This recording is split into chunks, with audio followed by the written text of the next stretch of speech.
So first, what was it like growing up in Atlanta? Um,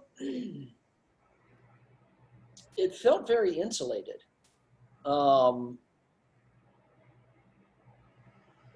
from my perspective of things, it was a much smaller city. At least it seemed that way. It was closer. I mean, I guess maybe in the '80s, maybe it was under 2 million people, closer to 1.5 million. So I mean, it was definitely a lot smaller.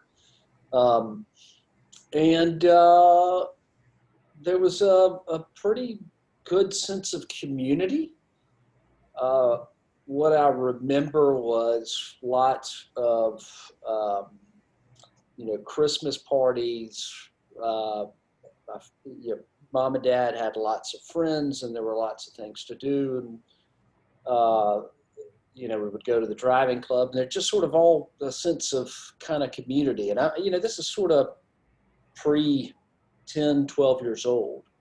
Right. Uh, I didn't love going to school, but um, from what I remember, that was generally the feeling of growing up in Atlanta. And I guess that's what you're feeling is Atlanta specific, right?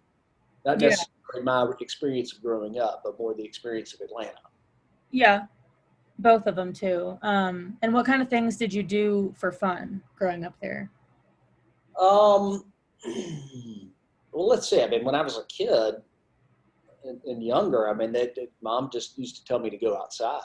Yeah. Um, and that's where, things would happen. Like I'd come up with the idea to, you know, have a ring of fire around the house, and you probably heard Right. that, right? I mean, so you just, when you're a kid like that, you don't have access to information and entertainment the way that kids do today. I mean, you just kind of went outside and let's see, we would do that. We would ride our bikes.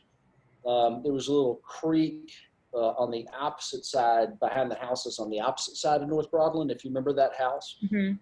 There was a creek back there, Nancy Creek, or at least a tributary of it, ran back there, and we used to play in the creek and catch frogs and stuff. And um, there was a, a an aqueduct, for lack of a better words, piping that went under the road that was so big you could, basically stand up inside of it. So we used to play in that and have wars on either side of the tunnel, and you could kind of go and have wars on either side, on the top or the bottom. And I don't know, we just used to. I had one, I don't know, four, five, six, seven, eight friends, something like that. Um, my next door neighbor was a good friend of mine. He was my age, and we used to just sort of run around. We'd go. One of the kids had a pool down on one of the streets, and we used to ride our bikes down to his pool and swim there. And I mean, a lot of what we did. I had remote control cars that I got into for a period of time. And there's still sort of a vacant lot over on Broadland Road where it's almost like a golf course area. And that's where we used to go and I guess drive our remote control cars, for lack of a better. Yeah. When did you start getting into playing music? Was that when you were younger? Yeah. So at Lovett, it was a requirement when you started middle school to pick up an instrument and it'd be like a band instrument. And so um, I opted to play the snare drum, and they had a drum set in the music room. Um, and I just kind of gravitated towards it and would stay after school. I'd actually tell mom to let me stay after school so I could just play the drum set. And the music teacher, it's a shame that I forgot his name. I shouldn't have, because I mean I basically owe my interest in music to him. I need to go back and research who it was. But the music teacher at the time gave me lessons. He taught me. And so then at some point in the middle of seventh grade, I transitioned from like a snare drum over to the drum set player, um, and did that in seventh and eighth grade. And then at some point during eighth grade, mom got me a drum set at home. and then that's basically what it was. So I played the drums all the way through high school. And then when I went to college is when I picked up the guitar. What are some of the things you think you learned like through playing music and having that way to express feelings and stuff like that? Well, number one, the purpose of teamwork. Um, you can't even have two people playing music that aren't playing the same thing. If you're not playing the same thing and you're not coordinated, you're not really playing music. So if you're not on the same page with the people that you're with, Right. it's the purpose of even playing with somebody. So um, from just a real practical standpoint, I have an ability to memorize things pretty quickly. And that comes from just over the years learning songs, and sometimes they're very complex, sometimes they're not. But the band Money Shot that I was in, that was a sort of a funny band and a satirical thing that we did. That was a lot of fun. I mean, that band in and of itself learned over 100 songs over the 7 years that we played together. So. You think about the practice and the work that kind of has to go into that kind of stuff. And these were really complex songs. I mean, if you go listen to a Guns N' Roses song next time, I don't know how familiar you are with their music, but a lot of it can be really, really complex and hard to nail down. And it would take hours and hours of practice to nail down even one song like that we could play well and play out and feel good about other people liking it. And so massive amount of work, massive amount of preparation, lots of, people look at musicians and they, think most of them are on drugs, and a lot of them are, but it takes a focus and an organization and a strategy to attacking learning things, because you can't just sit down and learn how to play. You got to say, all right, we're going to learn this part, then we're going to learn that part, then we're going to play those two parts together. Now we're going to learn a third part, and we're going to do those three things, and we're going to get to that three, and we're going to play that well. Now we're going to add the fourth part in, and then now once we've learned the song, then you actually have to get good at playing it. So you have to play it over and over and over and over again, to the extent to where you could shuffle it in a lineup. I mean, our typical lineup of songs was 22 songs in a night. So 22 to 24 songs, and you could put it anywhere in that order and not mess it up. Right. And then I was going to ask about Macaulay and what it was like going to an all-boys boarding school, and kind of how that, like how they talked about women, and if you had any female teachers, if they affected you in any way or like kind of helped you. I don't know. I'm trying to think of how to word it. Just kind of like the general respect for women, and like the difference between going to a co-ed school and then switching over to just the one gender school. I absolutely loved the experience of going to boarding school because it took the opposite sex out of the equation, frankly. I mean,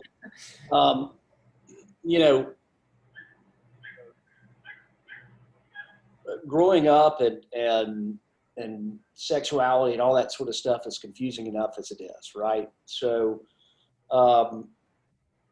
taking that out of, it's not totally taking it out of the equation, because we had a sister school, GPS, we would do lots of things with, and they even offered sort of afternoon exchange programs where you could take class at the other school if you elected to do so, which I did most of the time because I enjoyed getting off campus and going to do something different. And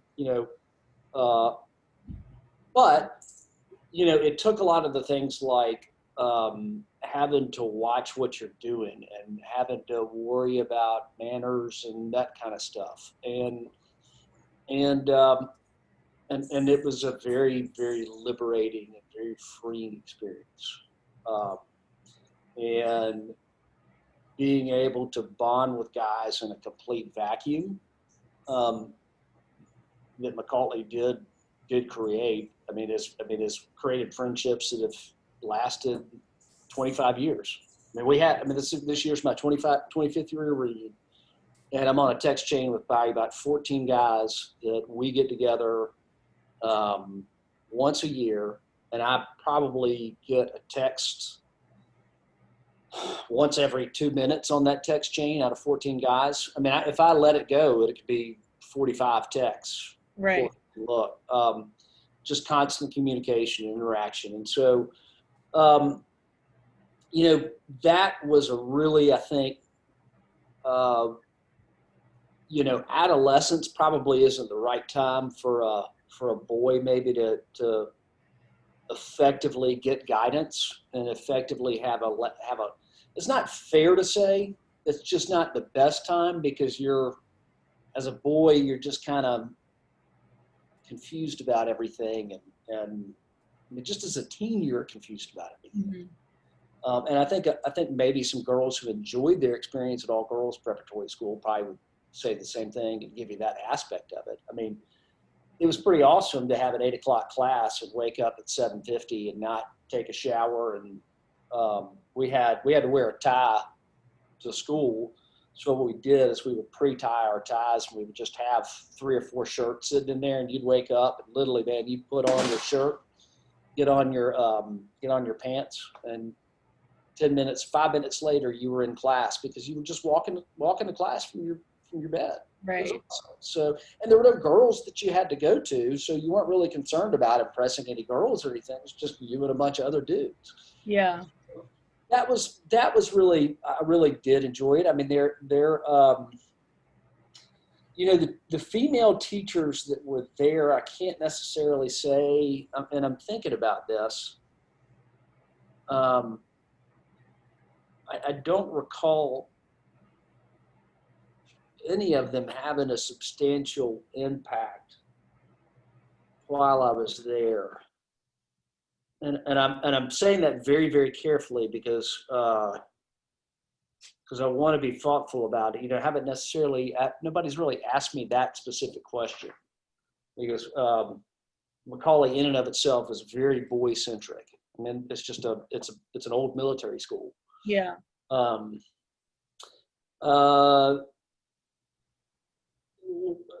The couple of them that I had, frankly, were weird. One of them I had, I swear I thought she came on to me when I was in 9th grade. I mean, it was bizarre.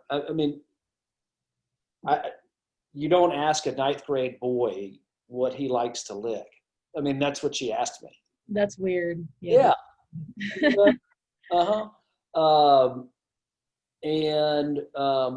And then Miss Rodriguez actually taught French and Spanish. I had her, and she was okay. I don't remember her as good or bad. I don't remember her as really being that nice. And then I had, Hillary, I can't remember her last name, but she was unremarkable as a teacher. Is what I only had her. She got there the last year that I was there. And, but yeah, I can't necessarily say that's where I got a lot of my,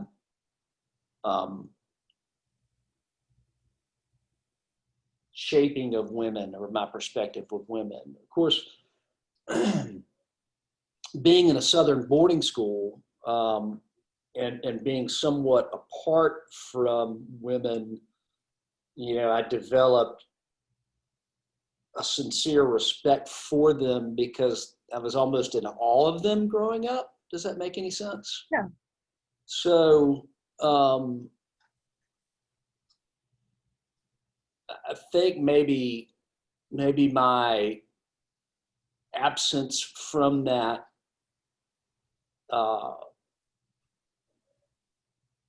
generally has shaped kind of the way that I've interacted with women, today. Yeah. Okay. That makes sense. Yeah. And then lastly, do you have any like family stories or memories that have been passed down to you from your parents or grandparents, or just stories from growing up about, my mom talked about Daisy, people like that in your life that was just any stories you have? Yeah, I mean, there are a bunch of them. I mean, the one that I love, um, that that Aunt D still tells actually is, I think it was before I was born, but um, Mom and Big Mike were having some people over with their kids and having a cookout or whatever, and and the kids were being annoying, so Big Mike told the kids to go find something green and send them on a scavenger hunt. And Laura came back, later with like a green apple or something like that. And Michael, your uncle, came back with one of the shutters off the front of the house. Yeah, that sounds about right. I love that one. Of course, I love hearing your sister tell the story about Lolly locking her out of the house and then peeing on the curtain. That was classic. Trying to think of one, if there's a good one maybe you haven't heard. I mean, you've heard about Michael getting hit by Daisy? I don't, when he hit you. Yeah. I think my mom told me that earlier. Yeah. Did you hear about the one where Michael, well, you heard the classic one about Michael having to pee in the Big Mac thing, right? I don't know if I have. You should actually get your mom to tell you this story. I wasn't there. Actually, I was there, but I was too young to remember. But after Dad died, and I was a kid, it might even be in that. If you go onto my Instagram picture on my Instagram, there's a picture of me in the crib, Mm-hmm. and the crib is literally in the trunk of the car. And that's how we used to ride, right? I mean, we didn't have seat belts in the back seats a lot of the times and stuff. But so it was probably one of those trips where I was like in the crib in the way back in the station wagon. But Mom used to drive with these Roy Whittaker 8-track tapes, and 8-track was before cassettes. And Roy Whittaker was this sort of awful country guy that you'd see him on like TV commercials selling his albums and stuff on Sunday mornings. But she used to smoke like 2 packs of Benson Hedges menthol 120s a day. And after Dad died, we were driving to, I think, Fernandina Beach or one of the beaches down in Florida to meet Granny and Granddaddy. She was too scared to stop on the road by herself because she was a single woman at the time driving with 3 kids. And so Michael had to go to the bathroom at one point, and you were too young to remember, but back in the day when you used to get Big Macs and things at McDonald's, they came in a styrofoam container Mm-hmm. that folded open like so. And so Mom made your Uncle Mike pee into the styrofoam container instead of stopping on the side of the road.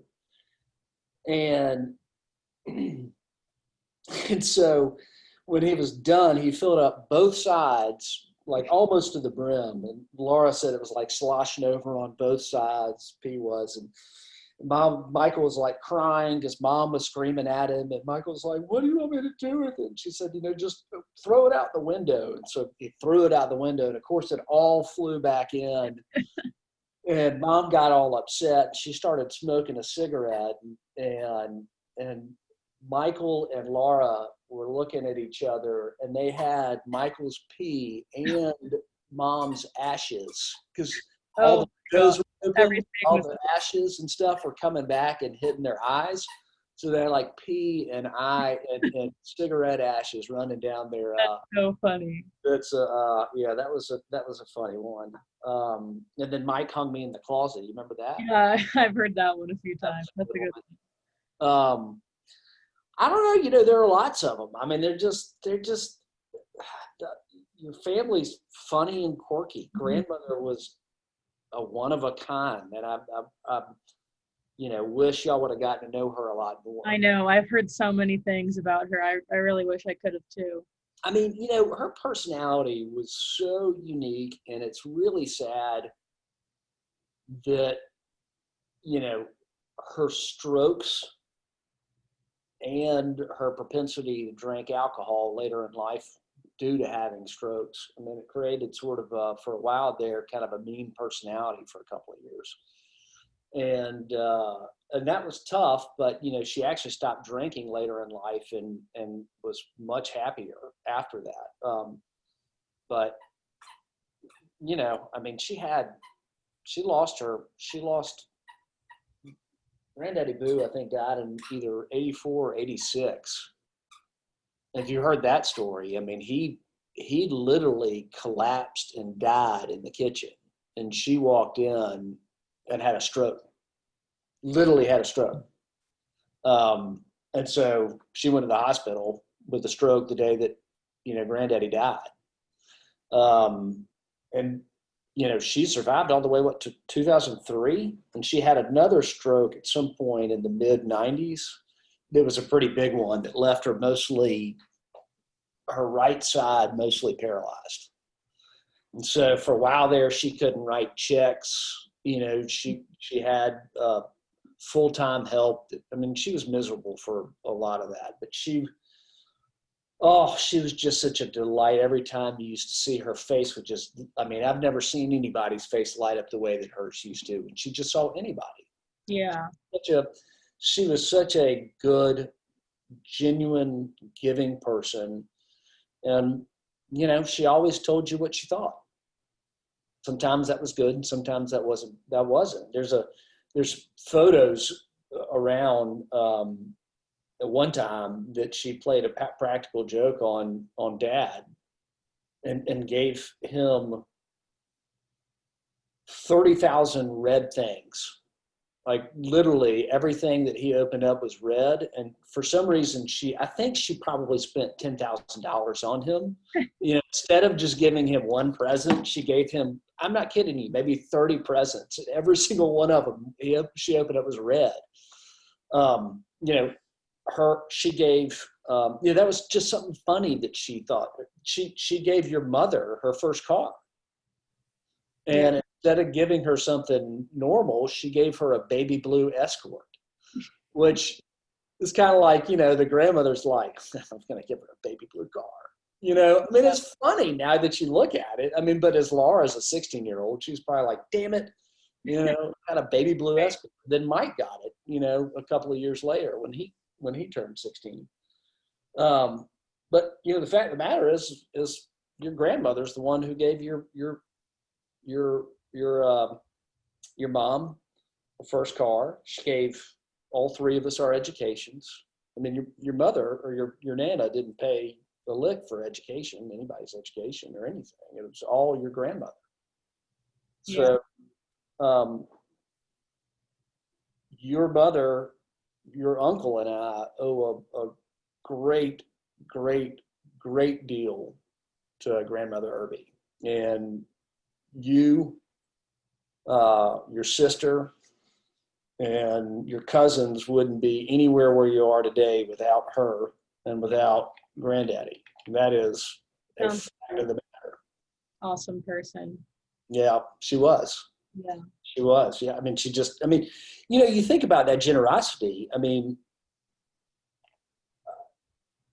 do you, if I'd have died at some point before Liz and I divorced, do you think that my mother and my former wife would have that kind of relationship that we used to have? I mean, mom did a great job of keeping us integrated, and grandmother really wanted us to be integrated also. Right. I didn't even think about that it wasn't it wasn't her son, it was her. Think about it. Stepdad came. Doc was coming all those years, and that wasn't even her son. And mom wasn't even her natural daughter.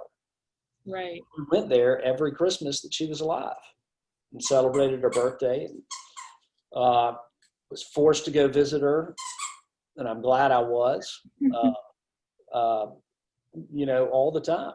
And And it was interesting, because that